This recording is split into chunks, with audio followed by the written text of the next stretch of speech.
আগামী নির্বাচনে যাওয়ার বিষয়ে এখনো কিছুই পরিষ্কার করে না বললেও বিএনপি এটা পরিষ্কার করেছে যে শেখ হাসিনার সরকারের অধীনে নির্বাচনে যাবে না তারা। কিন্তু যে নির্বাচনকালীন সহায়ক সরকারের অধীনে নির্বাচনে যাওয়া যেতে পারে বলে ভাবছে বিএনপি এবং দলীয় প্রধান খালেদা জিয়া যথাসময়ে তার রূপরেখা দেবেন বলেছিলেন, তা সম্পর্কে তাদের ভাবনা এখনো পরিষ্কার করেনি বিএনপি। এরই মধ্যে গত 10 তারিখ ভিশন 2030 অর্থাৎ ক্ষমতায় গেলে কি করতে চায় সে পরিকল্পনা উপস্থাপনকে অনেকেই তাই বিএনপির নির্বাচনের দিকে এগুনোর ইঙ্গিত বলে ভাবছেন। এতে অংশগ্রহণমূলক নির্বাচন আয়োজনে দেশে বিদেশে চাপে থাকা আওয়ামী লীগের স্বস্তির নিঃশ্বাস ফেলার কথা থাকলেও দলটি উল্টো এর মানেই যে বিএনপি শেখ হাসিনার সরকারের অধীনে নির্বাচনে আসবে যেমনটা তারা আগেই বলেছিলেন তা বলে একরকম খোঁচাখুচি করছেন। এর ওপর দেশ পরিচালনার এই রূপকল্প যে আওয়ামী লীগের 2008 সালে দেওয়া রূপকল্পেরই অনুকরণ সেটাও বারবার বলছেন তারা। কিন্তু রাজনৈতিক দলগুলো ক্ষমতায় গেলে কিভাবে দেশকে এগিয়ে নিতে চায় সেটা তুলে ধরাই তো স্বাভাবিক এবং আন্তর্জাতিক গণতান্ত্রিক রীতি। তাহলে বিএনপি তা করলে সেটা আওয়ামী লীগের নকল হবে কেন? আর আওয়ামী লীগ বিএনপিকে বরাবর যে জ্বালাও পোড়াওয়ের রাজনীতির দায়ে দোষী করে আসছে তা ছেড়ে দলটি যদি পাল্টা এবং সুস্পষ্ট প্রস্তাব তৈরি করে উপস্থাপন করে, একে স্বাগত না জানিয়ে এর নিন্দাবাদ বা একে নিয়ে ঠাট্টা করারই বা কারণ কি? বরং একটি অংশগ্রহণমূলক নির্বাচনে এরপর বিএনপি কবে কখন তাদের প্রস্তাবিত নির্বাচনকালীন সহায়ক সরকারের রূপরেখা দেবে আর সে প্রস্তাবে কি বলবে তা শোনার আগ্রহ থাকাই কি স্বাভাবিক ছিল না ক্ষমতাসীনদের তরফে? এসব প্রশ্নের উত্তর খুঁজতে আজ রাজকাহন স্টুডিওতে আছেন বাংলাদেশ আওয়ামী লীগের যুগ্ম সাধারণ সম্পাদক মাহবুবুল আলম হানিফ এবং প্রথম আলোর যুগ্ম সম্পাদক সোহরাব হাসান। আমরা আছি দর্শক ফেসবুকে এবং ইউটিউবে, আপনাদের দুজনকেই স্বাগত। আমরা প্রতিদিন ফেসবুকে একটা প্রশ্ন পাই, আমি নিশ্চিত যে আপনিও এই প্রশ্নের উত্তর বারবারই দিতে হয় আপনাকেও মাহবুবুল আলম হানিফ, যে আওয়ামী লীগ কি চায় কিনা যে বিএনপি নির্বাচনে আসবে? ধন্যবাদ নবনীতা। আপনার মাধ্যমে ডিবিসি টেলিভিশনের সামনে যে সমস্ত দর্শক শ্রোতা আছেন তাদের সকলকে আমরা শুভেচ্ছা জানাচ্ছি। প্রথমত বলি যে আওয়ামী লীগ সবসময় জনগণের রায়ের প্রতি শ্রদ্ধাশীল, জনগণের ক্ষমতায় বিশ্বাসী। আওয়ামী লীগের রাজনীতির অতীত ইতিহাস সেটাই বলে। আওয়ামী লীগ সবসময় জনগণের রায় নিয়েই রাষ্ট্র ক্ষমতায় যেতে চায়, রাষ্ট্র পরিচালনা করতে চায়। আমরা যতবারই ক্ষমতায় গিয়েছি জনগণের ম্যান্ডেট নিয়েই ক্ষমতায় গিয়েছি। 2014 সালের 10ম জাতীয় সংসদ নির্বাচনকে কেন্দ্র করে যে পরিস্থিতি সৃষ্টি হয়েছিল, আমাদের এই নির্বাচনে যখন বিএনপি নির্বাচনে অংশ নেওয়ার ব্যাপারে একটু অনীহা প্রকাশ করেছিলেন, তখন আমাদের মাননীয় প্রধানমন্ত্রী জননেত্রী শেখ হাসিনা উনি নিজে টেলিফোন করেছিলেন বেগম জিয়ার কাছে। একবার নয়, একাধিকবার ফোন করেছিলেন। উনি প্রথম দিকে টেলিফোন ধরেন নাই, তারপরে অনেক পরে সন্ধ্যার দিকে ওনার অফিসে ফোন করে যখন পাওয়া গিয়েছিল, ওনাকে আমন্ত্রণ জানিয়েছিলেন আমাদের মাননীয় প্রধানমন্ত্রী জননেত্রী শেখ হাসিনা এই নির্বাচন সংক্রান্ত বিষয়ে আলোচনা করার জন্য এবং গণভবনের দাওয়াতও দিয়েছিলেন। বেগম খালেদা সেই দাওয়াত তো গ্রহণ করেনি, উপরন্তু ওই সময় মাননীয় প্রধানমন্ত্রীর সঙ্গে যে অসৌজন্যমূলক এবং অশালীন ভাষায় কথাটা বলেছিলেন এবং অশোভন ভাষায়, সেটা দেশবাসী পরবর্তীতে দেখেছে। আওয়ামী লীগ সবসময় চাই সকল দলের অংশগ্রহণের মাধ্যমে একটা পার্টিসিপেটরি ইলেকশন হোক, একটা সকলের অংশগ্রহণমূলক একটা নির্বাচন হোক। আমরা আগামী দিনেও আমরা চাইব আগামী জাতীয় সংসদ নির্বাচনে সকল দল অংশগ্রহণ করুক, সেটা আমরা চাই।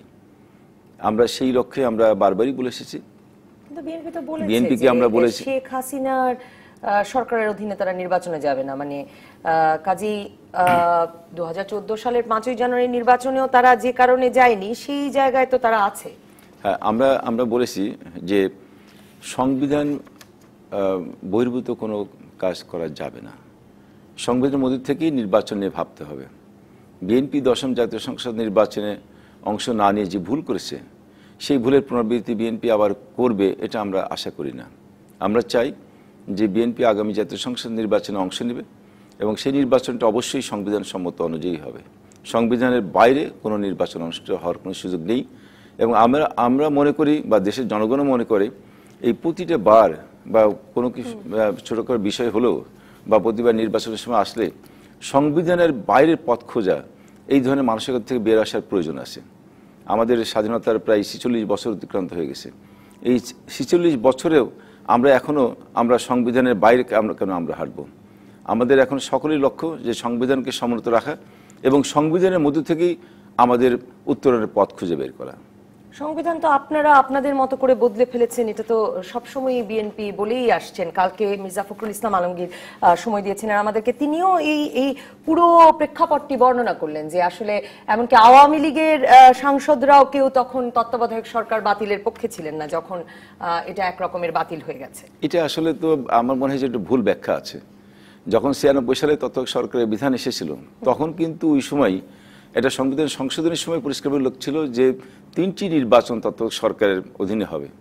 পরবর্তীতে যদি প্রয়োজন মনে করা হয় তাহলে সেটা সংবিধানে আবার সম্মতি সাপেক্ষে এটাকে পরবর্তী নির্বাচনে আসতে পারে এই পদ্ধতি। ৩টি নির্বাচন হওয়ার পরে এটা কিন্তু উচ্চতর আদালতের রায় এটাকে বাতিল করা হয়েছে। এটা আওয়ামী লীগ বাতিল করে নাই, এটা কোর্টের আদেশে এটা বাতিল হয়েছে।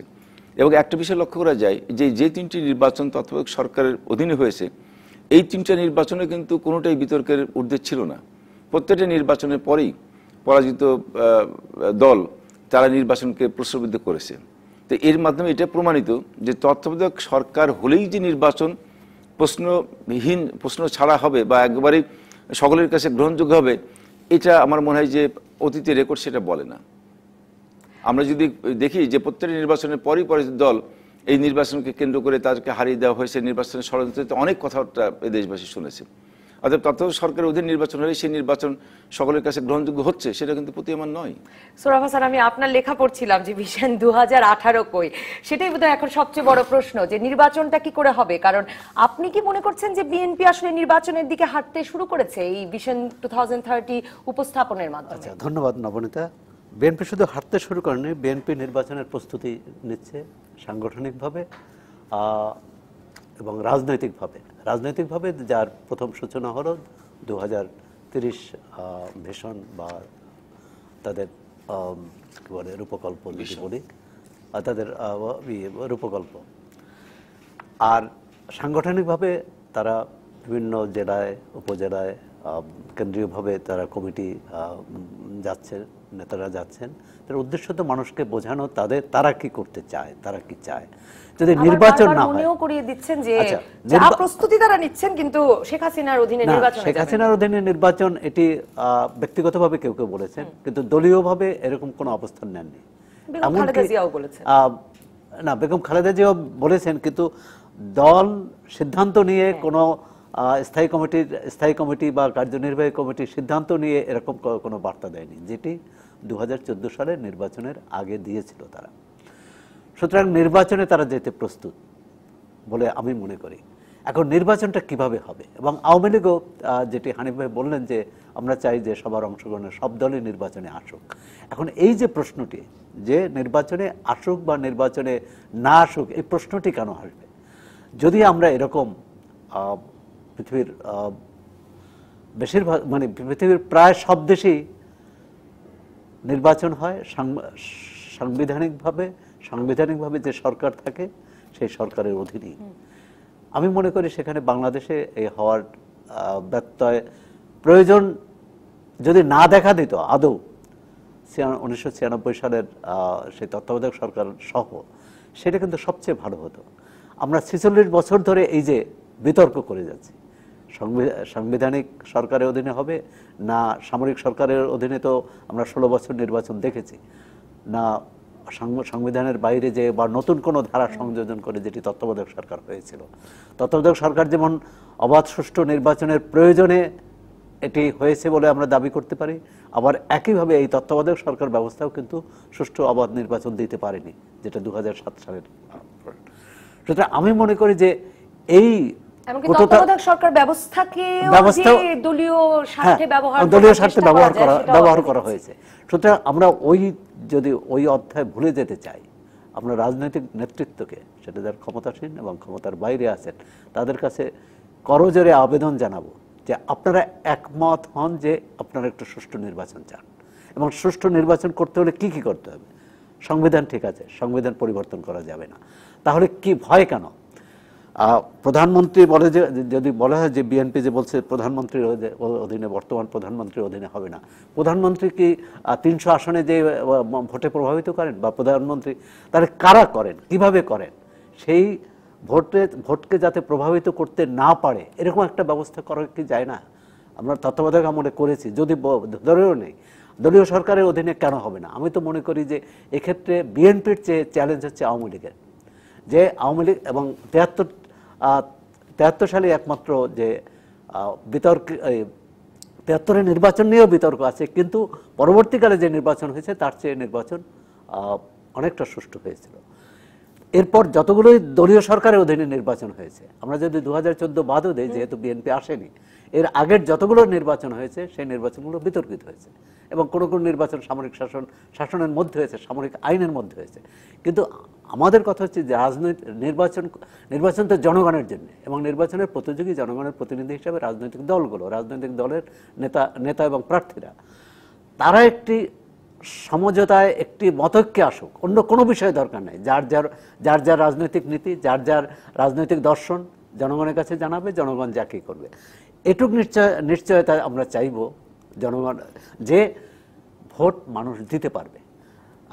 আজকে ক্ষমতাসীন দলের যুগ্ম সম্পাদক এখানে আছেন, এবং তিনি আওয়ামী লীগের একজন, তিনি সরকারেরও একজন, সরকারের মন্ত্রী বা এই পদে না থাকলেও সরকারের একজন প্রভাবশালী নেতা। সুতরাং তার কাছেও কিন্তু আমাদের দাবি থাকবে যে নির্বাচনটি কিভাবে সুষ্ঠু অবাধ হবে সে ব্যাপারে দলের পক্ষ থেকে একটি পরিকল্পনা করা হবে যে নির্বাচনটি কিভাবে হবে। মাহবুবুল আলম হানিফ, কে কাকে নকল করেছে ভিশন 2030 দিতে গিয়ে বা ভিশন দিতে গিয়ে সেই প্রসঙ্গে তো আসবোই, কিন্তু এর চেয়ে এখন আসলে আওয়ামী লীগের জন্য এক খুব গুরুত্বপূর্ণ হয়ে দাঁড়িয়েছে কিনা যে আগামী নির্বাচনটিতে যে যার ভোট দিতে পারবে, সেই ভোটই গণনা হবে, এবং মানুষের মধ্যে এরকম একটি আস্থা তৈরি করা, শুধু বিএনপির ভেতরে না, ভোটারদের মধ্যে এরকম একটি আস্থা তৈরি করার একটা রূপকল্প তৈরির নেতৃত্ব দেওয়ার আওয়ামী লীগের সময় এসেছে কিনা? ধন্যবাদ নবনীতা। প্রথমে আগে সৌরভ ভাইয়ের প্রসঙ্গ দিয়ে আসি, তার আগে আমি একটু বলে দিতে চাই যে আওয়ামী লীগ কিন্তু কখনো তার দলের স্বার্থে সংবিধানকে সংশোধন করেনি। সংবিধান জিয়াউর রহমান রাষ্ট্রীয় ক্ষমতা দখল করে, অবৈধভাবে ক্ষমতা দখল করে তার ক্ষমতা টিকিয়ে রাখার জন্য সংবিধানের কাটাছেড়া শুরু করেছিলেন, এবং তারপর থেকে সংবিধান বারবার কাটাছেড়া করেছে, সংবিধানের পরিবর্তন আনা হয়েছে। এই সমস্ত যে অপকর্মগুলো করা হয়েছিল সেইগুলো সংশোধনের করে আমরা আবার সেই মূল চেতনার সংবিধানে ফিরে যাওয়ার জন্য আওয়ামী লীগ কিছু উদ্যোগ নিয়েছিল। অথবা আওয়ামী লীগের বিরুদ্ধে সংবিধান যদি পরিবর্তনের কেউ অভিযোগ করে, এটা সম্পূর্ণ অসত্য।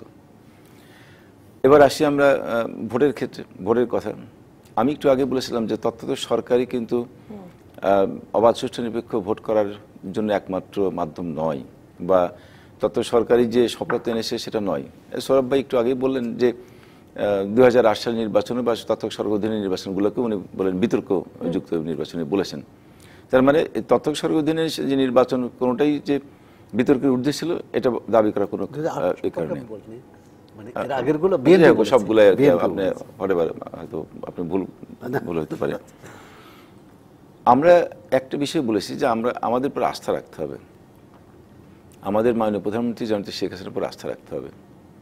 কারণ ইতিমধ্যেই আপনি দেখেছেন যে আমরা আমাদের নারায়ণগঞ্জ সিটি কর্পোরেশন নির্বাচন হয়েছে, শতভাগ অবাধ সুষ্ঠু নিরপেক্ষ এবং উৎসমুখর পরিবেশে নির্বাচন হয়েছে।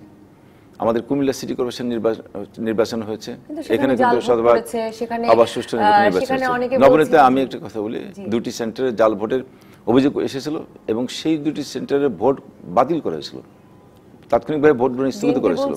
যে তারা 50,000 ভোটে জিততো যদি এটা তো আসলে বিএনপির একটা এটাই সমস্যা, তাদের এই রোগটার কারণে তো সমস্যাটা হচ্ছে। আমরা যদি নারায়ণগঞ্জ সিটি কর্পোরেশন নির্বাচনের দিকে তাকিয়ে দেখি, এই নির্বাচনে সারাদিন কিন্তু বিএনপির প্রার্থী ওখানে সাখাওয়াত, সে সারাদিন সাংবাদিকদের সঙ্গে একাধিকবার বলেছেন যে নির্বাচন অবাধ সুষ্ঠু নিরপেক্ষ হচ্ছে এবং উৎসমুখর পরিবেশে হচ্ছে। বিএনপির নেতারা, শীর্ষ পর্যায়ের নেতারা তাদের দলীয় অফিসে দফায় দফায় সংবাদ সম্মেলন করেছেন, নির্বাচনের বিরুদ্ধে কোথাও কোনো অনিয়মের কিন্তু অভিযোগ উত্থাপন করতে পারে নাই। বিকাল 4টা পর্যন্ত ভোট গ্রহণ হয়েছে। ভোট গ্রহণ শেষের পরে যখন ভোট গণনা শুরু হলো, যখনই দেখা গেলো যে কিছু কিছু সেন্টারে যখন ভোটটা তাদের অনুকূলে আসছে না, এরপরে তারা বলল প্রথম দিকে বললো যে নির্বাচনে মনে হয় কোনো একটা সমস্যা হয়েছে। তারপরে বেগম খালেদা নিজে উনি বললেন যে উপরে ফিটফাট ছিল কিন্তু ভিতরে ষড়যন্ত্র হয়েছে। এটি কি মানে করে? এর মানে কি তারা মানসিকভাবেই তো তারা আসলে সুষ্ঠু নির্বাচনের পক্ষে কখনো মানসিকভাবেই তারা প্রস্তুত না। তারা যে জনগণের রায়টাকে মেনে নেওয়ার মানসিকতাই তাদের তৈরি হয় নাই, যার ফলে নির্বাচনের ফলাফল যদি তাদের অনুকূলে আসে তাহলে সেটা হচ্ছে অবাধ সুষ্ঠু, আর যদি তার অনুকূলে না আসে সে নির্বাচন জনগণ যা রায় দেবে প্রশাসন তাতে হস্তক্ষেপ করবে না, আওয়ামী লীগের রাজনৈতিক দল হিসেবে তা হস্তক্ষেপ করবে না, সেখানে আমি নবনীতা আমি সেটাই বলেছি কোন দলে কোনো প্রাণহানি হবে না এমন একটি নির্বাচন যে করা সম্ভব, আওয়ামী লীগ কি সেটা প্রমাণ করতে পেরেছে? অবশ্যই পেরেছে, অবশ্যই পেরেছে। কুমিল্লা সিটি কর্পোরেশন নির্বাচন এবং নারায়ণগঞ্জ সিটি কর্পোরেশন নির্বাচন তার একটা বড় এক্সাম্পল। আমরা সবসময় বলেছি যে নির্বাচনে যখন ভারসাম্যটা কমে যায় তখন কিন্তু অনিয়মের সুযোগটা সৃষ্টি হয়, এবং এই ভারসাম্যটা কমে যাওয়ার একটাই কারণ হয়ে দাঁড়ায় যদি কিনা মাঠে যদি সমপর্যায়ের প্রতিপক্ষ যদি না থাকে তখন ভারসাম্যটা নষ্ট হয়ে যায়। বিএনপি যেসব নির্বাচনে অংশ নিয়েছে এই সরকারের অধীনে, আওয়ামী লীগের সরকারের অধীনে, সেই নির্বাচনগুলো অবশ্যই সবগুলো অবাধ সুষ্ঠু হয়েছে।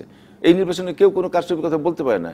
এই সরকারের অধীনে যতগুলো উপনির্বাচন হয়েছে জাতীয় সংসদের প্রত্যেকটা নির্বাচন অবাধ সুষ্ঠু হয়েছে। আমি একটা বিরতিতে যেতে চাই, বিরতির পর ফিরে নির্বাচনের মান প্রসঙ্গে সোহরাব হাসান যদি কিছু বলতে চান, আর আমি ভীষণ প্রসঙ্গে তো কথা বলতেই চাই। দর্শক থাকুন রাজকাহনে, ফেসবুকে, টেলিভিশনে।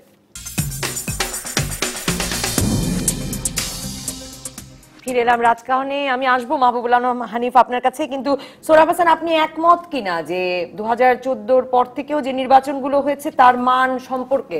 মাহবুবুল আলম হানিফ বারবারই বলছেন যে নির্বাচন অবাধ ও সুষ্ঠু হয়েছে, এটা বিএনপির ধারণা প্রসূত সমস্যা যে নির্বাচনগুলো ভালো হয়নি। না, সেটা যদি বলে যে আমরা নারায়ণগঞ্জ সিটি কর্পোরেশন নির্বাচন, আমি নিজে সেখানে নির্বাচনের দিন উপস্থিত ছিলাম, তার আগেও গিয়েছি। মডেল নির্বাচন, আচ্ছা 5 সিটি কর্পোরেশন নির্বাচন অবশ্যই মানতে হবে যে অবাধ সুষ্ঠু হয়েছে 2014 নির্বাচনের আগে, 5 সিটি কর্পোরেশন নির্বাচন। এখন 2013-র পর যে নির্বাচনগুলো হয়েছে সেটা নিয়ে বিতর্ক আছে, যেমন উপজেলা নির্বাচন, তাও বিভিন্ন পর্যায়ে হয়েছে।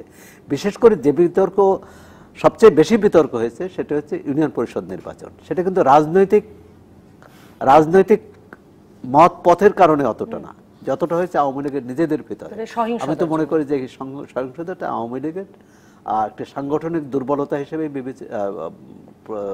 বিবেচিত হবে, কেননা সেখানে যেসব ক্ষেত্রে যেসব ইউনিয়নে এই সংঘাতের ঘটনা ঘটছে, দল একজনকে মনোনয়ন দিয়েছে কিন্তু তার বিদ্রোহী প্রার্থী দাঁড়িয়ে গেছে, এবং তখন দেখা গেছে যে বিদ্রোহী প্রার্থী এবং মনোনীত প্রার্থীর মধ্যে সংঘাত হয়েছে, এবং সেখানে ক্ষমতার দেখানোর একটা চেষ্টা হয়েছে, এবং যে ক্ষমতা দেখাতে পেরেছে বা যে জনপ্রিয়, যদি দল ভুল করে থাকে সেখানে যে জনপ্রিয় মনোনয়ন পায়নি সে জয়ী হয়েছে, আবার তার জয় ঠেকানোর জন্য যে মনোনীত সে করেছে, এই ঘটনা হয়েছে। আমি মনে করি যে এটি নির্বাচনী, এগুলোর অনেক কিছু সমাধানই আসলে সেখানে নির্বাচন কমিশন, তখন যে নির্বাচন কমিশন ছিল তার দায়টা ছিল সবচেয়ে বেশি। সম্ভবত হানিফ ভাই বলেছিলেন যে নির্বাচন কমিশন যে কাজ করেছে তাতে আমরা বিব্রত, এরকম। এই নতুন নির্বাচন কমিশনের আমরা ছোট ছোট কিছু নির্বাচন ছাড়া এই নতুন নির্বাচন কমিশনের একটি মাত্র নির্বাচনই আমরা দেখেছি, কুমিল্লা সিটি কর্পোরেশন নির্বাচন। এরপর আসলে আরো অনেকগুলো সিটি কর্পোরেশন নির্বাচন আসছে, কাজেই সরকার এবং নির্বাচন কমিশন দু তরফেরই আরো পরীক্ষা দেওয়ারও আছে সামনে। আমি একটা বিষয় বলি নবনীতা, আমি কিন্তু বারবারই বলেছি যে আওয়ামী লীগ যেমন জনগণের রায়ের প্রতি শ্রদ্ধাশীল, আওয়ামী লীগ সবসময় চাই নির্বাচনের মাধ্যমে জনপ্রতিনিধি নির্বাচিত হোক, আর উল্টা বিএনপি সবসময় ষড়যন্ত্রের পথ বেছে, কারণ যাদের জন্মটাই ষড়যন্ত্রের মধ্যে তারা ষড়যন্ত্রের পথ ধরেই হাঁটবে, এটাই স্বাভাবিক। সৌরভ ভাই যে কথাটা বললেন যে আওয়ামী লীগ সরকারের এই বর্তমান সরকারের অধীনে যে 5 সিটি কর্পোরেশন নির্বাচন 2013 সালে হয়েছে, এগুলো অবাধ সুষ্ঠু হয়েছে। আমরা এই সাম্প্রতিককালে কুমিল্লা এবং নারায়ণগঞ্জ সিটি কর্পোরেশন নির্বাচন যে সেগুলো অবাধ সুষ্ঠু হয়েছে। সুষ্ঠু হওয়ার ক্ষেত্রে ব্যত্যয় ঘটেছে কোথায়? ইউনিয়ন পরিষদ নির্বাচনে এবং কিছু কিছু ক্ষেত্রে উপজেলা নির্বাচনে। এই নির্বাচনের যে সহিংসতা বা যে যেগুলো আমরা ঘটনাগুলো ঘটেছে, এটা দুটি কারণে ঘটেছে। একটি হলো যে বেশিরভাগ ক্ষেত্রে দেখা গেছে যে গ্রামের মধ্যে যে সামাজিক দ্বন্দ্বটা থাকে, সেই সামাজিক দ্বন্দ্বের কারণে ইউনিয়নের যে মেম্বার পদপ্রার্থী তাদের মধ্যে সংঘাতটা হওয়ার কারণে এই বেশি ঘটেছে। দ্বিতীয় যে আরেকটি সবচেয়ে বড় কারণ হচ্ছে বিএনপি কিন্তু এই ইউনিয়ন পরিষদ নির্বাচনগুলোকে সেইভাবে তারা আংশিকভাবে অংশ নেয়নি। তারা নির্বাচন কমিশনকে এবং নির্বাচন পদ্ধতিকে বিতর্কিত করার জন্য তারা কৌশলে যে অনেক জায়গায় তাদের প্রার্থী না দিয়ে আওয়ামী লীগের হয়তো বিদ্রোহী প্রার্থীর কাজে ভর করেই তারা এই সমস্ত গোলযোগ সংঘাত করে সরকারকে বিব্রত করার চেষ্টা করেছে, নির্বাচন কমিশনকে বিব্রত করার চেষ্টা করেছে। আমি সেই কারণে প্রথমেই বলেছিলাম যে স্থানীয় নির্বাচন বা যে কোনো নির্বাচনে যদি পর্যায়ে যদি প্রতিপক্ষ থাকে, সেই ক্ষেত্রে নির্বাচনে একটা ভারসাম্য বজায় হয়, তখন কিন্তু এই ধরনের গোলযোগ সংঘাত বা অনিয়ম হওয়ার সুযোগটা খুব কম থাকে। বিএনপি যে ভারসাম্যপূর্ণ নির্বাচনের ক্ষেত্রে আমাদের দর্শকরা প্রায়ই আমাদেরকে ঢাকা সিটি কর্পোরেশন নির্বাচনের পরের দিনের পত্রিকার ছবি পাঠিয়ে দেন। আর আজ আব্দুল মান্নান বলছেন দুটি নির্বাচনের কথা বলছেন, বাকিগুলোর কথা বলুন।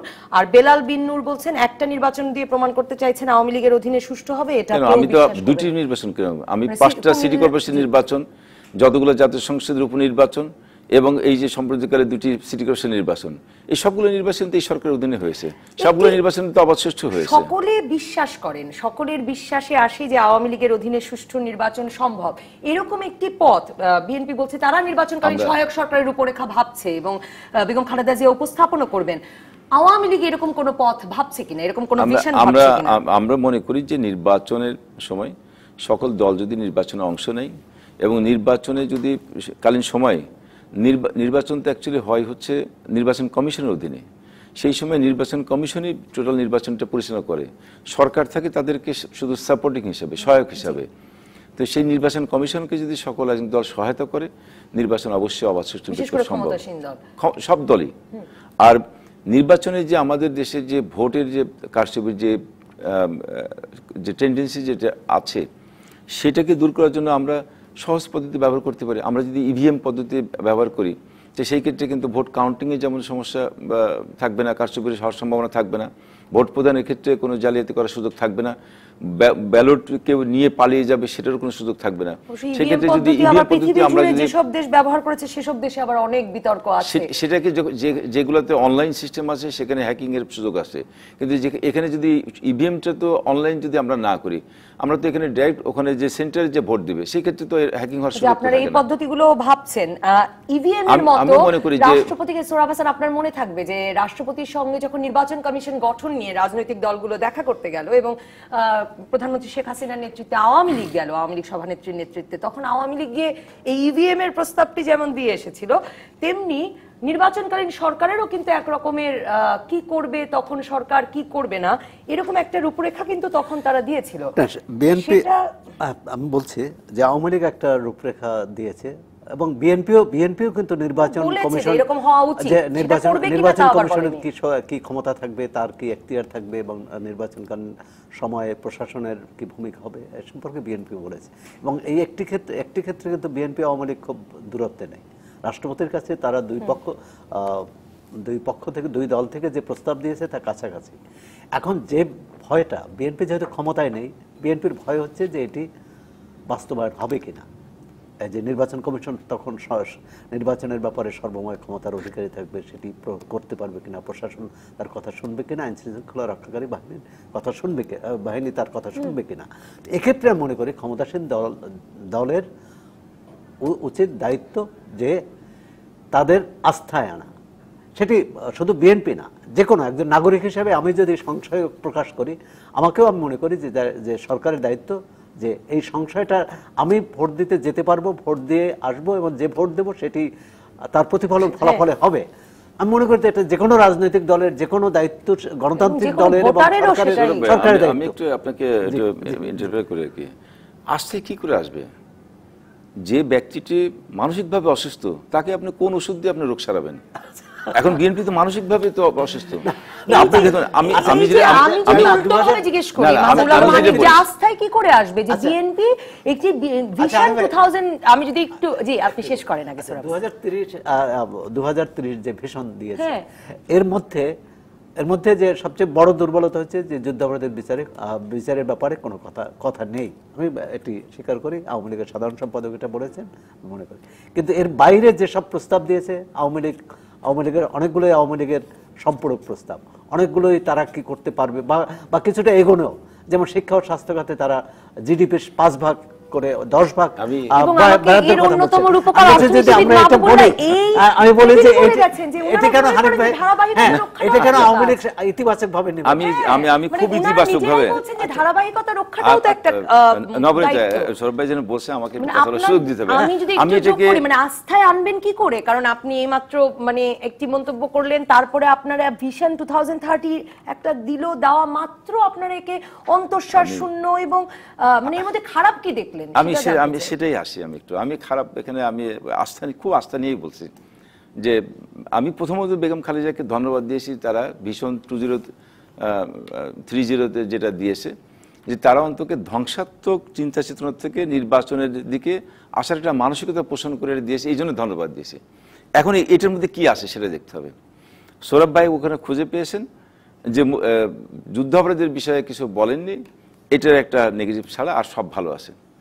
আমি তো সরি যদি আমার আচ্ছা আমি তো মনে করি যে এই 2030 যে ভিশনটা দিয়েছেন বা নির্বাচনী ইস্তাহার যেটাই দিয়েছে, এটা তো জাতিসংঘে এক ধরনের প্রতারণা করা হয়েছে।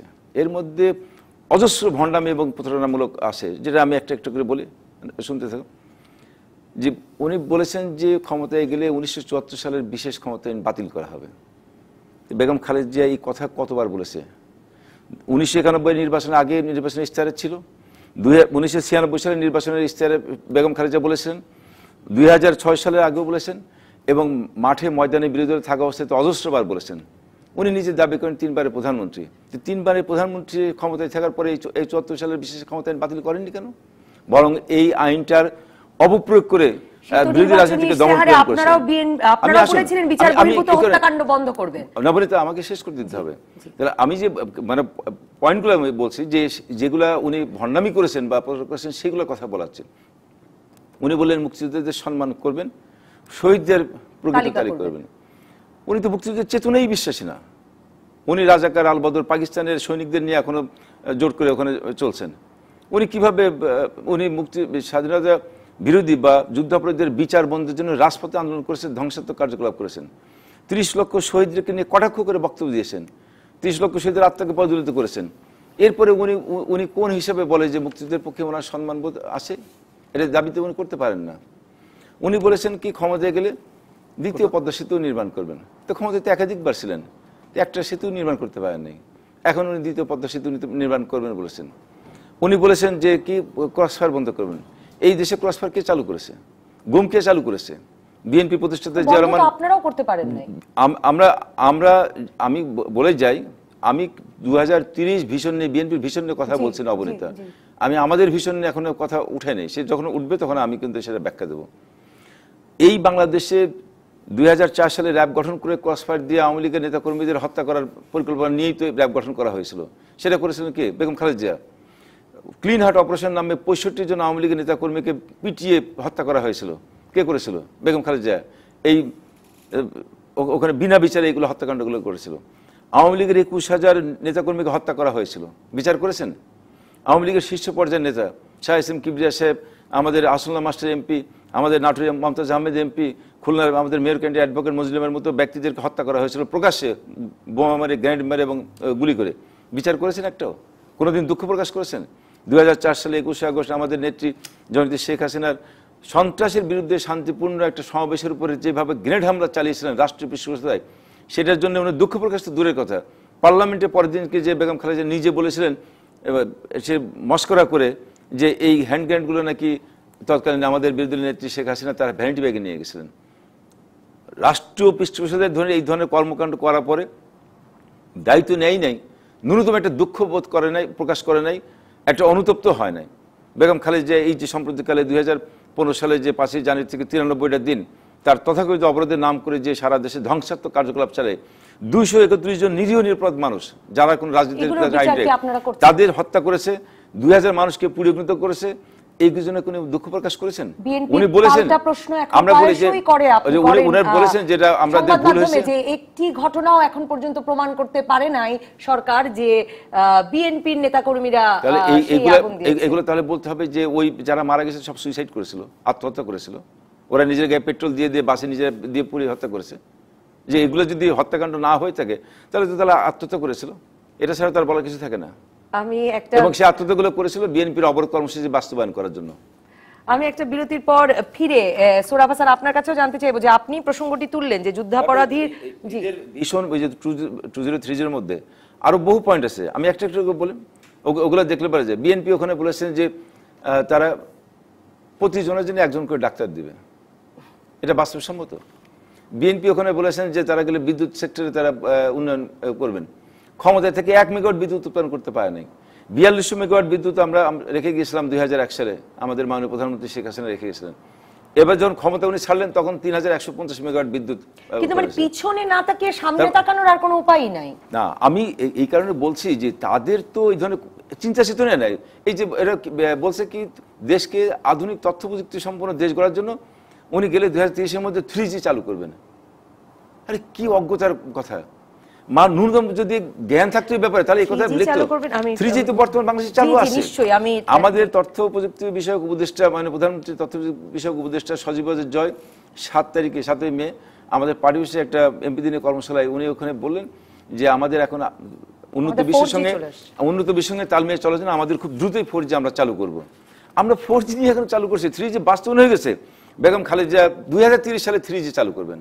আমি একটা এই যে অজ্ঞ এগুলো কি, এগুলো আসলে বিরতির পর ফিরে আসলে সোহরাব হাসান আপনার কাছে জানতে চাইবো যে বেগম খালেদা জিয়া তার বক্তব্যের একটা মূল সুর ছিল আসলে যে পেছন দিকে না তাকিয়ে সামনের দিকে তাকানো, প্রতিহিংসার রাজনীতি না করা। উনি আইনের শাসন প্রতিষ্ঠা, কোন আইনে বিশ্বাসী?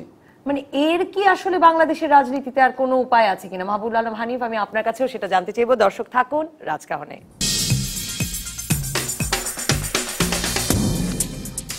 এলাম রাজকাহনে। সোহরাব হাসান, আপনি যদি বলেন যে সামনে তাকানোর উপায় আছে কিনা। আবু তাহের আমাদের একজন দর্শক, তিনি লিখেছেন নির্বাচন হবে ইসির অধীনে, তিনি শেখ হাসিনার উপর আস্থা রাখতে বলছেন কেন মাহবুব আলম হানিফ? এবং 3G হচ্ছে সুশাসন, সুপ্রশাসন ও সুসরকার। এই জিনিসটি পড়ে দেখলে মাহবুবুল আলম হানিফ জানতে পারতেন, সেটিও লিখেছেন আবু তাহের। সেটা হানিফ ভাইয়ের সম্পর্কে যে বা তাকে উদ্দেশ্য করে যেটা বলছে তার উত্তর তো হানিফ ভাই দেবেন, কিন্তু আমি যেটা বলছি যে নির্বাচনী প্রচার কিন্তু শুরু হয়ে গেছে। বিএনপি 2030-এর যে কর্মসূচি দিয়েছে, এবং এটা কর্মসূচি, এই যে এত সালের মধ্যে এত করবেন, এতজন ডাক্তার থাকবেন, এতজন 3G না 4G করবেন, হ্যাঁ এটা নির্বাচনী বলেই দিয়েছিলেন গত বছর মার্চে যে এর ভিত্তিতে নির্বাচনী ইশতেহার হবে। আচ্ছা এখন হচ্ছে যে, এবং আজকে হানিফ ভাই যে জবাব দিয়েছেন, আমি তো মনে করি এটাও নির্বাচনী প্রচারের অংশ। কারণ যে রাজনীতিতে এটাই তো সুষ্ঠু চর্চা, যে একদল যে কথা বলবে তার পাল্টা যুক্তি আর একদল দিবে, এবং সেখানে কিন্তু এটা যুক্তির মধ্যে থাকবে, এটা তর্ক হবে, কুতর্ক হবে না। আমি মনে করি যে খালেদা জিয়া যে ভীষণ বলেছেন এবং যে প্রশ্নগুলো হানিফ ভাই করেছেন সেটার যে অযৌক্তিক সবটা বলা যাবে না। কারণ বিএনপি কি করেছে এই প্রশ্নটি মানুষও করবে যখন জনগণের কাছে যাবে। কিন্তু আমার কথা হচ্ছে একইভাবে আওয়ামী লীগ যখন জনগণের কাছে যাবে তার নির্বাচনী ইশতেহার নিয়ে বা তার ভবিষ্যৎ কর্ম পরিকল্পনা নিয়ে, সেটা 2021 হোক বা 2041 হোক, তখনও কিন্তু মানুষ এটা প্রশ্ন করবে যে আপনি কতটা বাস্তবায়ন করেছেন, কতটা পূরণ করেছেন। একটি সমস্যা ক্ষমতাসীন দলের জন্য, সেটা যারাই ক্ষমতায় থাকে তাদের জন্যই, যে গত নির্বাচন যখন হবে তখন আওয়ামী লীগ এক নাগারে 10 বছর ক্ষমতার তার বয়স হয়ে যাবে। আর বিএনপি যাই করুক, ভালো করলেও সেটা 10 বছর আগের, 12 বছর আগে, কারণ আরো 2 বছর তারা ক্ষমতায় ছিল না, 12 বছর আগে। খারাপ করলেও 12 বছর আগে। আমার মনে হচ্ছে যে 75-এর আগের ঘটনা দিয়ে সামরিক শাসকরা যেভাবে রাজনীতিকে পুঁজি করছে, আগামীতে এটা সম্ভব হবে না। সুতরাং আওয়ামী লীগ বিএনপির বিরুদ্ধে বলে বা বিএনপি আওয়ামী লীগের বিরুদ্ধে বলে জনগণের মন জয় করতে পারবে না। নিজস্ব কর্মসূচি নিয়েই জনগণের কাছে যেতে হবে এবং জনগণের আস্থা অর্জন করতে হবে। মাহবুব আলম হানিফ, দর্শক ঠিকই বলেছেন, আমার কাছে আছে, আমি নিয়ে এলাম আবার ভিশন 2030। বেগম খালেদা জিয়া আসলে সুনীতি, সুশাসন এবং সুসরকারের সমন্বয় ঘটানোকে 3G হিসেবে বর্ণনা করেছেন, মানে 3G হিসেবে উল্লেখ করেছেন। কিন্তু এই প্রস্তাবটিতে সবচেয়ে উল্লেখযোগ্য যেটি আমরা সকল সংবাদ মাধ্যম আসলে শিরোনাম করেছি সোহরাব হাসান, যে মাহবুবুল আলম হানিফের কাছে যদি জানতে চাই যে প্রধানমন্ত্রীর ক্ষমতায় ভারসাম্য আনবার কথা বলছে বিএনপি এখন, সেটি তো অনেকদিন ধরে বাংলাদেশে অনেকেই আলোচনা করছে। ধন্যবাদ। আমি প্রথমে জিজ্ঞেস করি যে বলছেন যে সুনীতি, সুশাসন, সুসরকার, এই তিনটা উনি বাস্তবায়ন করবেন, তো উনি রাষ্ট্র ক্ষমতায় থাকতে এগুলোর কোনটা বাস্তবায়ন করেছিলেন? এখন সামনে তাকানোর কোনো উপায় নাই, পিছনে না তাকিয়ে এটা যদি এটা তো আসলে না, এটা তো হয় কি যে মানুষ তো তার কর্মকাণ্ডর উপরে বেশ করে বিচার করে যে সে ব্যক্তিটা ভবিষ্যতে কি করতে পারে। একবার ক্ষমতায় যদি থাকতো বেগম খালেদা জিয়া, উনি 5 বছর ক্ষমতায় থেকে হয়তো প্রথমবার ছিল, সেক্ষেত্রে তার অনেক ভুল ত্রুটি থাকতে পারে, অনেক কিছু না জানার কারণে অনেক ভুল হতে পারে। কিন্তু উনি যখন 2 দফায় 5-10 বছর রাষ্ট্রীয় ক্ষমতায় ছিল, দ্বিতীয় দফায় তো এই ভুলটা খুব একটা যৌক্তিক নয়। তো স্বাভাবিক কারণে দ্বিতীয় দফায় যখন এই ধরনের সুশাসন বলতে যে আওয়ামী লীগের 21,000 নেতাকর্মী হত্যা করা, শীর্ষ পর্যায়ের নেতাদের হত্যা করা, দেশে জঙ্গিবাদের উত্থান ঘটানো, এই যে আজকে বেগম জিয়া উনি বলেছেন ভিশন 2030-তে যে তারা রাষ্ট্র ক্ষমতায় গেলে দেশের সন্ত্রাস এবং জঙ্গিবাদকে নির্মূল করবে, এই ব্যাপারে কঠোর অবস্থান লাগবে। আমি নবনীত একটা বিষয় বলে রাখি যে এই পশ্চিমা বিশ্বের সবচেয়ে প্রভাবশালী মিডিয়া সিএনএনের অনলাইনে কিছুদিন আগে একটা নিউজ বের হয়েছে যে বাংলাদেশে বর্তমানে 125টি উগ্র মৌলবাদী জঙ্গি সংগঠনের তৎপরতা আছে, এবং এই 125টি উগ্র মৌলবাদী জঙ্গি সংগঠনের সৃষ্টি হয়েছে 2001 সাল থেকে 2006 সালে বিএনপি জামাত যখন ক্ষমতায় ছিল তাদের পৃষ্ঠপোষকতায়, এবং ঈদের শ্যাডো গডফাদার হিসাবে বিএনপির ভাইস চেয়ারম্যান তারেক রহমানের নাম দিয়ে তার ছবি সহ এই রিপোর্টটা প্রকাশিত হয়েছে। এটা আন্তর্জাতিক মহল বিশ্বাস করে এবং তারা তথ্য প্রমাণ সহ প্রমাণ করেছে যে এই বাংলাদেশে উগ্র জঙ্গি মৌলবাদী যেগুলো সংগঠনগুলো সৃষ্টি হয়েছে তার সবগুলোই হচ্ছে বিএনপি জামাতের পৃষ্ঠপোষকতায় হয়েছে। আমরা যদি হরকতুল জিহাদ বলি, হিজবুত তাহরির বলি, আনসারুল বাংলা টিম বলি, অজস্র যে সংগঠনগুলো আছে সবগুলোই সন্ত্রাসীগুলো হয়েছে ওই সময়।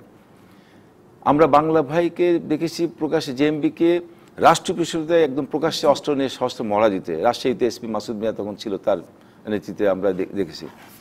এইগুলো দেখার পরে এইগুলোর ব্যাপারে বেগম জিয়া যদি ওখানে বলতো যে তারা ওই সময় এই গাছগুলো করে ভুল করেছিল, এই ভুলটা আমরা করব না, তাহলে জাতীয়তা বিশ্বাস করতে পারত। গণতন্ত্রের অনুপস্থিতি, আইনের শাসনের অভাব ও মানবাধিকার লঙ্ঘন দেশে সন্ত্রাসবাদ, জঙ্গিবাদ ও উগ্রবাদ বিস্তারের অন্যতম কারণ। এইটা যদি বলতো যে আমি ক্ষমতায় থাকতে এই কাজগুলো করেছিলাম, এই কাজগুলো আসলে ভুল হয়েছিল, বা আমাদের এইগুলো যেগুলো হয়েছিল এগুলোর জন্য আমি অনুতপ্ত, তাহলে জাতি তারপর হয়তো বিশ্বাস করতে পারতো, না হয়তো ভবিষ্যতে সে ভালো করবে। কিন্তু এখন আর বিশ্বাস করার খুব সুযোগ নেই, কারণ উনি অতীতের কর্মকাণ্ডের ব্যাপারে কোনো দুঃখ প্রকাশ করেন নাই, অনুতপ্ত হন নাই, ক্ষমা প্রার্থনা করেন নাই। আমি আরেকটা যেটা বিষয় বলছিল যে প্রধানমন্ত্রীর ক্ষমতার যে ভারসাম্য আনা, পৃথিবীতে সকল সংসদীয় গণতান্ত্রিক ব্যবস্থায় প্রধানমন্ত্রী যেটুকু ক্ষমতার দেওয়া আছে বাংলাদেশেও কিন্তু সেরকমই ক্ষমতা আছে, এখানে খুব বেশি ক্ষমতা নেই, যেটুকু দেওয়া আছে। আর উনি বেগম খালেদা জিয়ার উনি যখন রাষ্ট্র ক্ষমতায় ছিলেন ওনার অবশ্য ক্ষমতাটা কিছুটা শেয়ার হয়ে গেছিলেন, কারণ উনি হাওয়া ভবন বানিয়ে ওনার পুত্রদেরকে ওখানে প্যারালালভাবে একটা সরকারের ক্ষমতা ওখানে তার হাতে ছিল। এটা গোটা দেশবাসী জানে, গোটা মিডিয়ায় তখন মিডিয়ার বদলতে দেশবাসী দেখেছে যে হাওয়া ভবনে বসে বেগম খালেদা জিয়ার পুত্রদ্বয় তারা কিভাবে ক্ষমতার অপব্যবহার করেছেন। তো সেই ধরনের ভারসাম্য আমরা আনতে চাই না, বা ক্ষমতার শেয়ারটা আমরা ব্যবহার করতে চাই না। আমরা চাই না বাংলাদেশে আর কখনো হাওয়া ভবন হোক বা এই ধরনের কোনো খোয়াব ভবন হোক, এটা চাই না। যে প্রশ্নটি তুলেছেন, আপনারা কি মনে করেন যে 12 বছর বিএনপিকে ক্ষমতার বাইরে রেখে যখন আগামীতে নির্বাচনে যাবেন এবং বিএনপি যদি নির্বাচনে আসে তখন আপনারা এই কথাগুলো বলে আসলে জনগণকে কনভিন্স করতে পারবেন যথেষ্ট? মানে হাওয়া ভবন তো একটা ঘটনা, এবং তার মধ্যে আবার অনেক ঘটনা ঘটে গেছে। আমি যেটা বলেছি যে সৌরভ ভাই খুব ভালো, লোকে অর্থ পাচারের কথা লিখছে, লোকে মাছের ব্যবসার কথা লিখছে। আমি একটা খুব ভালো একটা সৌরভ ভাইকে ধন্যবাদ দিই যে আমরা আগামী নির্বাচনে আমাদের কি বক্তব্য থাকবে। বিএনপি তো 12 বছর আগে ক্ষমতা ছিল, তখন 12 বছরের পুরানো কাহিনীতে আমরা খুব সুবিধা হবে না সৌরভ ভাই রহমত। আমরা তো বিএনপির কথা দিয়ে আমরা আগামী নির্বাচনে জনগণের কাছে যেতে চাই না, আমরা কি করলাম সেটা নিয়ে আমরা চাই। আমাদের মাননীয় প্রধানমন্ত্রী জননেত্রী শেখ হাসিনা এই 2009 সালে সরকার গঠন করার পর থেকে এই অবধি কী কাজ করেছে, যে দেশের উন্নয়ন করেছে, সেগুলো আমরা তুলে ধরতে চাই। আমরা যদি এক নজরে যদি আমরা দেখি, আমাদের প্রায় 36 লক্ষ মেট্রিক টন খাদ্য ঘাটতি ছিল, সেই খাদ্য ঘাটতি পূরণ করে আজকে আমরা খাদ্যের সংস্থা অর্জন করেছি। আমাদের 3150 মেগাওয়াট থেকে আমরা আজকে 16,000 উপরে আমরা মেগাওয়াট বিদ্যুৎ উৎপাদন ক্ষমতা আমরা করেছি। 2018 সালের মধ্যে বাংলাদেশের প্রত্যেকটি ঘরে ঘরে বিদ্যুৎ পৌঁছে দেওয়ার জন্য আমাদের কাজ চলছে এবং ইনশাল্লাহ সেটা হবে। আমাদের স্বাস্থ্য সেবা দরগায় পৌঁছার জন্য আমরা 15,500 কমিউনিটি ক্লিনিক আমরা চালু করেছি জনগণের দরগায় স্বাস্থ্য সেবা পৌঁছে দেওয়ার জন্য। আমাদের বৈদেশিক রপ্তানি বেড়েছে। আমাদের যখন আমরা ক্ষমতা নিয়েছিলাম তখন আমাদের বৈদেশিক মুদ্রা রিজার্ভ ছিল $5.8 বিলিয়ন, এখন সেটা প্রায় $30 বিলিয়ন কাছে পৌঁছে গেছে। আমাদের বৈদেশিক রপ্তানি ছিল $11 বিলিয়ন নিচে, আজকে সেটা প্রায় $34 বিলিয়ন ছাড়িয়ে গেছে। আমাদের লক্ষ্য 2021-এর মধ্যে আমাদের $50 বিলিয়ন পৌঁছে যাওয়া। আমরা ইতিমধ্যেই আমাদের মাথা পিছু আয় ছিল যেখানে $600 নিচে, আজকে মাথা পিছু আয় আমাদের $1600 আমরা পৌঁছে গেছি। আমাদের যে কিন্তু আপনাদেরও নিশ্চয়ই অর্থ পাচারের কথার উত্তর দিতে হবে, আপনাদেরও নিশ্চয়ই বাংলাদেশ ব্যাংকের রিজার্ভ চুরির কথার উত্তর দিতে হবে, যেগুলো মানুষের মনে স্মৃতিতে আরো বেশি জলজলে হয়ে থাকবে। আর বিএনপি অর্থনৈতিক অনেকগুলো রূপরেখা এখানে দিয়েছে এবং তাদের পরিকল্পনা ঘোষণা করেছে। ব্যাপারটা তো এমন নয় যে শুধু আওয়ামী লীগ আসলেই দেশকে উন্নত করতে হবে, অন্য কোনো দল উন্নতির পরিকল্পনাও ঘোষণা করতে পারবে না। পরিকল্পনা ঘোষণা করতে পারবে না সে কথা বলি নাই, কিন্তু তাদের অতীত রেকর্ড দেশকে এগিয়ে নিয়ে যাওয়ার ক্ষেত্রে কোনো পদক্ষেপ তাদের ছিল না বা দৃশ্যমান ছিল না, বরং দেশটাকে ওই সময় ধ্বংসের দিকে নিয়ে গেছিল। আজকে যখন বিএনপি জামাত ক্ষমতায় ছিল সেই সময় বাংলাদেশ কিন্তু পরপর 5 বার দুর্নীতিতে বিশ্ব চ্যাম্পিয়ন হয়েছিল।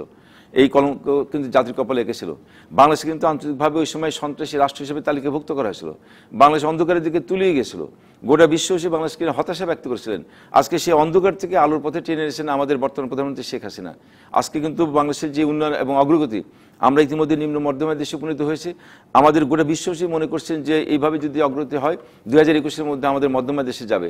আজকে মার্কিন সাবেক প্রেসিডেন্ট বারাক ওবামা উনি নিজে একটা গত বছরে কেনিয়াতে ওনার পিতৃপুরুষের জন্মভূমিতে যে বলেছিলেন যে স্বল্পোন্নত দেশগুলোকে দ্রুত কিভাবে উন্নয়ন করতে হয় সেটার জন্য বাংলাদেশকে রোল মডেল হিসেবে বিবেচনা করা যেতে পারে। বিশ্ব ব্যাংকও আজকে একই কথা বলেছেন। এই যে স্বীকৃতি, তার মানে কি যে সেটা উন্নয়ন হচ্ছে, এটা দৃশ্যমান। আজকে শেষ করতেই হবে। অসংখ্য ধন্যবাদ মাহবুবুল আলম হানিফ, ধন্যবাদ সোহরাব হাসান, ধন্যবাদ দর্শক যারা সঙ্গে ছিলেন রাজকাহনের প্রথম পর্বে। পরবর্তী পর্বে ভরসা এখন শুল্ক গোয়েন্দারা, এই বিষয়ে আলোচনা করবেন শুল্ক গোয়েন্দা ও তদন্ত অধিদপ্তরের মহাপরিচালক ডক্টর মইনুল খান, এফবিসিসিআই প্রেসিডেন্ট আব্দুল মাতলুব আহমদ এবং জাতীয় কর আইনজীবী ফেডারেশনের প্রেসিডেন্ট অ্যাডভোকেট ডক্টর নুরুল আজহার। সঙ্গে থাকবেন আপনিও।